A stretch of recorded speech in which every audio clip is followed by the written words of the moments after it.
Good morning. ડ્રોઈંગના વિડીયોમાં આજે આપણે શું શીખીશું? તમને બધાને જોઈને આઈડિયા આવી જ ગયો હશે કે લાસ્ટ ટાઈમ આપણે અલંકૃત આકારો દોરતા શીખ્યા હતા. નાના બાળકોને લાસ્ટ વિડીયોમાં કદાચ એવો પ્રશ્ન થતો હશે 1 થી 4 વાળાને કે અલંકૃત આકારો, પણ એ લોકોને પણ શીખવાનું આવે છે. અને સ્કેચબુકમાં આવી રીતે જ હાર્ટ છે, આવો સન છે, એ કોઈ પણ પરિકર કે એના મદદ વગર દોરવાનું ટ્રાય કરવાનું છે. સન છે, આવા હાર્ટ શેપ છે, એ કોઈ પણ સાધન, કંપાસના સાધન વગર દોરવાનો પ્રયત્ન કરવાનો પોતાની સ્કેચબુકમાં.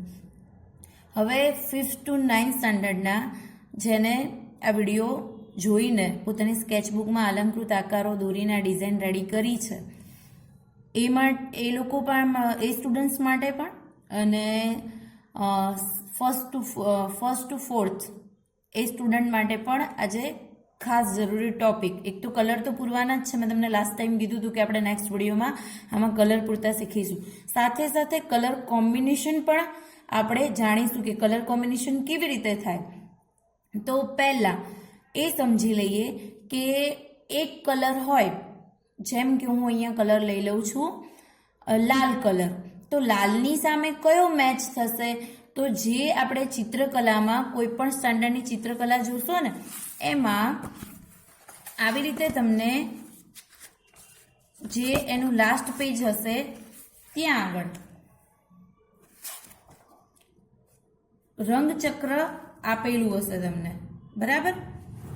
અમુક સ્ટાન્ડર્ડમાં આપેલું હશે અને અમુક સ્ટાન્ડર્ડમાં નહીં આપેલું હોય. તો એ રંગચક્રમાં જુદા જુદા 3 ખાના હોય, નાનું, એનાથી બહારનું, આવી રીતે એક નાનું, એનાથી બહારનું અને મોટું.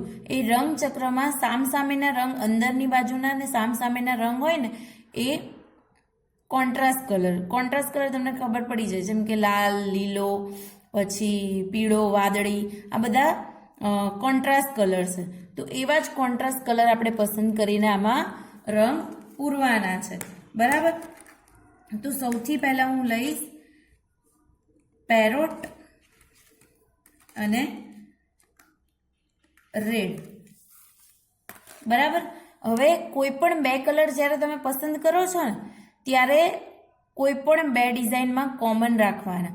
જેમ કે અહીંયા જે બધા અંદર આ દોરેલા છે ત્યાં હું પૂરીશ, બરાબર, પેરોટ, અને બહારના જે છે એમાં રેડ કલર.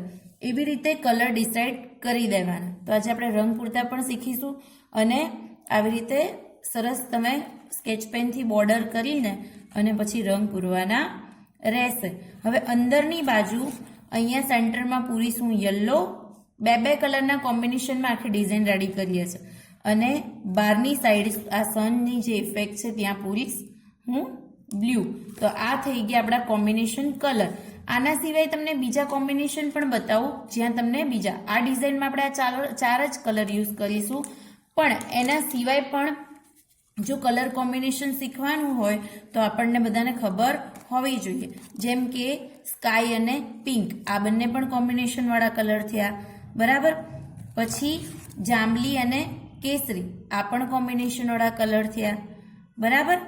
તો આવી રીતે જેમ કે ચોકલેટ અને ક્રીમ કલર, આ પણ કોમ્બિનેશનવાળા થયા.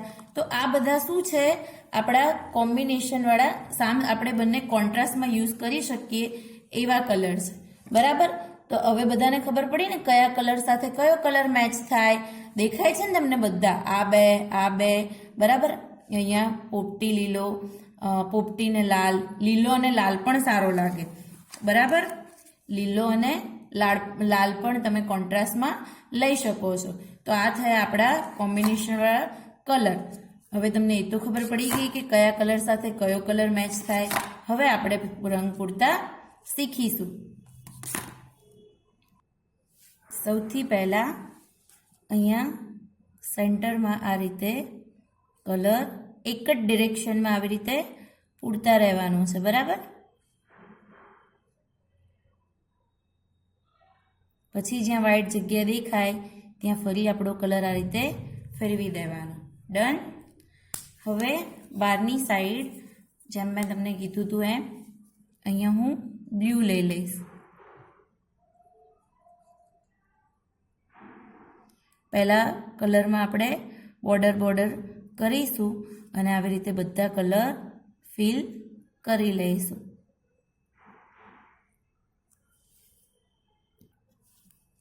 આવી રીતે મેં આ પૂરું કરી લીધું છે.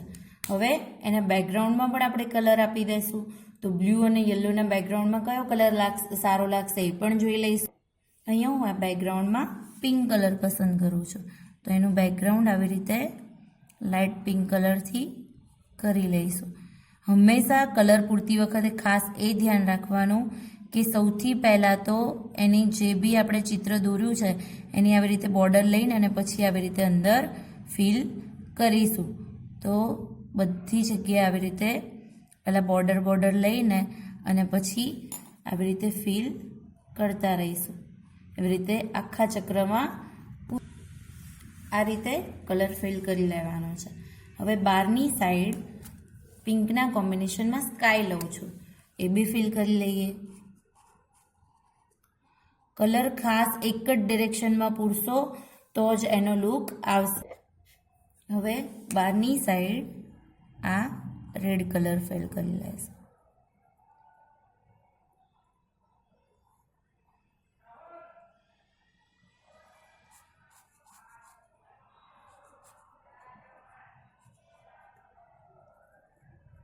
આવી રીતે ધ્યાનથી કલર પૂરતા રહેવાનું છે.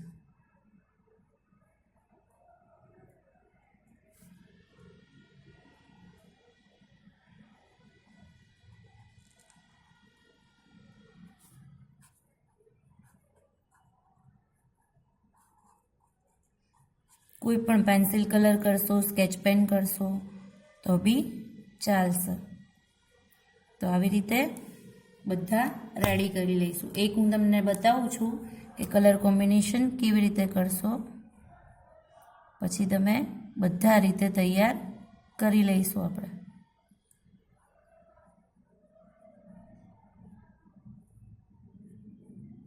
બરાબર.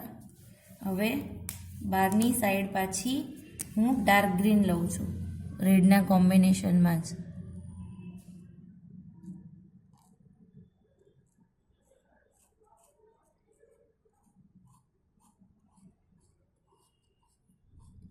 આ રીતે એક જ ડિરેક્શનમાં પૂરતું જવાનું છે, આમાં આમ ઘસવાનું છે નહીં.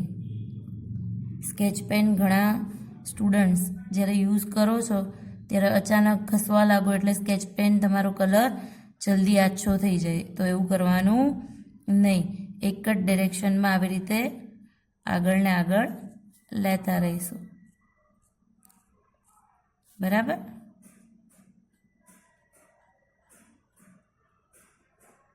આ રીતે આપણે આ બધા રેડી કરી લઈશું. આવી રીતે કોન્ટ્રાસ્ટ બી કરી શકો છો કે પેરોટ અહીંયા, પાછો રેડ અહીંયા અને પાછો આવી રીતે. બરાબર. તો આ બધા રેડી કરી લઈએ. આ રીતે કલર સિલેક્ટ કરવાથી આવી રીતે પહેલાં ડિસાઈડ હોય કે ભાઈ અંદર આપણે પેરોટ જ કરવો છે, બહાર આપવો છે, તો આપણને ઇઝી રહે. એવી જ રીતે હવે અંદર રેડ બી ફિક્સ છે તો બધામાં આપણે સરસ રીતે રેડ પૂરી દઈશું. ખાસ કરીને એ જ ધ્યાન રાખવાનું કે આપણા કલર બહાર ના જાય, એક જ ડિરેક્શનમાં રહે. બરાબર.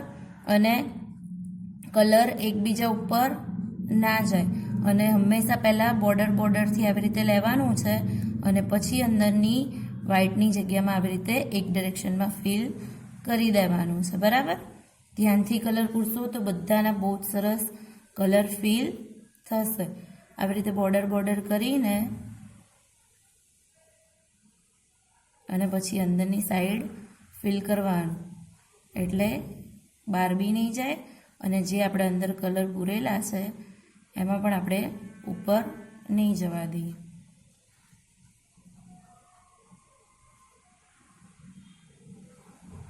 આવી રીતે બધા રેડી કરીને આપણે ડિઝાઇન તૈયાર થઈ જશે. બરાબર. પછી આગળ આઉટલાઇન કેવી રીતે આપવાની એ પણ તમને શીખવું. આવી રીતે બધા રેડી કરી લઈએ. આ રીતે કલર ફિલ કરી લેવાના છે. હવે સૌથી લાસ્ટમાં આપણે આવી રીતે બોર્ડર આપી દેવાની બ્લેક સ્કેચ પેનથી. બરાબર.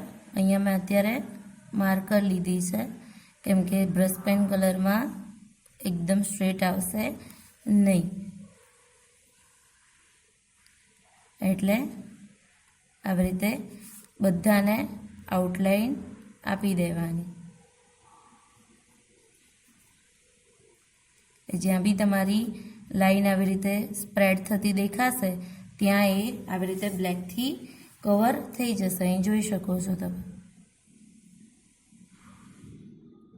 આવી રીતે સ્કેચ પેનની આઉટલાઈનથી એને કવર કરી દઈશું.